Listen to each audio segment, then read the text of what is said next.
So I'm a researcher in linguistics, so I study language, but in particular I study semantics, so the meanings of words and sentences and how they combine together, and also pragmatics, so how different contexts can change the meanings of our words on different occasions. And today we're going to look at a particular kind of meaning that we usually find, especially in political speech, and this is called dog whistles. What are dog whistles? Well, the original meaning is something that you blow, right? But no, not that. It's a whistle, and you use it to train a dog, and only the dog can hear the whistle, right? But it has a political meaning as well. And the political meaning is this. So let's say that somebody says, I believe in family values, right? Well, we might have two groups. We have the out group, which is only going to hear the regular meaning of those words. And we have the in group, which is going to get the secret meaning, the hidden meaning. So the out group, for example, just thinks, okay, they think that family is important. But the in group is going to say, aha. Basically, they don't believe in rights or issues to do with LGBTQ plus families, right? So they're going to oppose those. So this is the political meaning of dog whistle. And importantly, only dogs can hear the whistle. So only the in group can hear the whistle. This year, so there are elections, there have been elections going on in the USA, as I'm sure you've seen in the news. And Linda Paulson was running for the Senate in Utah as a Republican candidate. And for her campaign, she released a video where she's trying to rap in this video. So first of all, I'm going to play you the first couple of seconds, just so you get a flavour for what it's like. So here she is, Linda.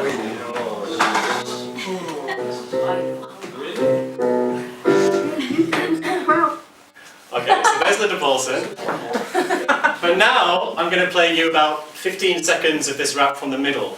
And I want you to try to see how many dog whistles you can spot in this 15 seconds of rap. Government programs should lead to self-sufficiency and support traditional family as a fundamental unit of society. But in schools, they're pushing for new beliefs. And just to clarify, as a female adult, I know what a woman is.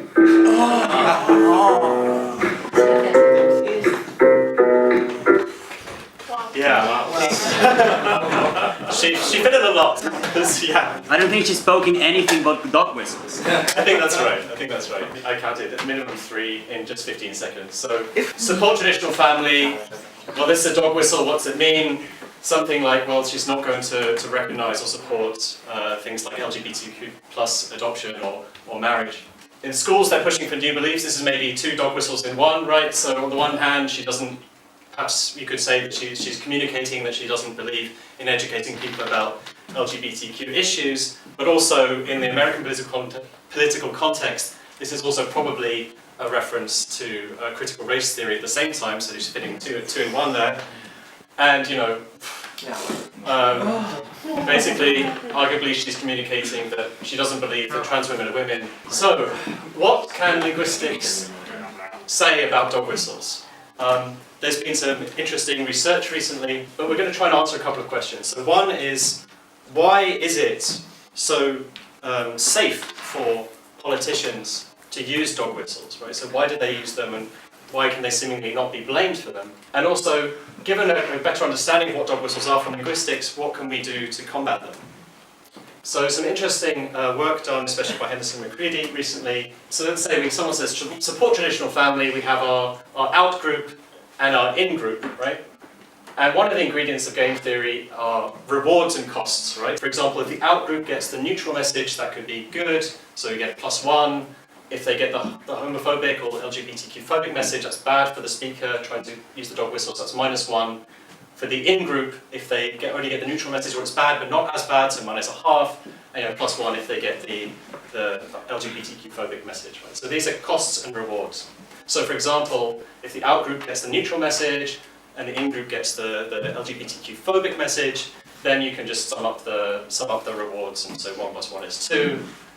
Change it round, and now we get some negative stuff. So -1 plus -0.5 is -1.5. So these are costs and rewards. There's another ingredient though, which is utility. The speaker doesn't know for sure which message their audience is going to pick up, right? It's uncertain. But they can have a sort of indication of how likely it is that different groups will pick up one message or the other, right? And in other words, they can estimate a conditional probability. Given this sentence, and given, say, this group, what's the probability that, say, the neutral message will be communicated, or what's the probability that the LGBTQ-phobic message will be communicated? And I'm not going to go into the mathematics here. So, for example, they might estimate a high probability for the neutral message in the out group, and a low probability for the LGBTQ-phobic message in the same group, and the reverse for the in group. And the costs and rewards, together with this probability, can be used to calculate how useful a sentence is for a speaker given their purposes. So the more people, this means that the more people in the out group that can pick up on the dog whistle, the less utility it has for people trying to use it. I think linguistics can and is helping us to understand dog whistles better, but also perhaps gives us some hints about how we can go out and fight them. So thank you to the bodies that funded this, and a special thanks to Lana. Science Queers.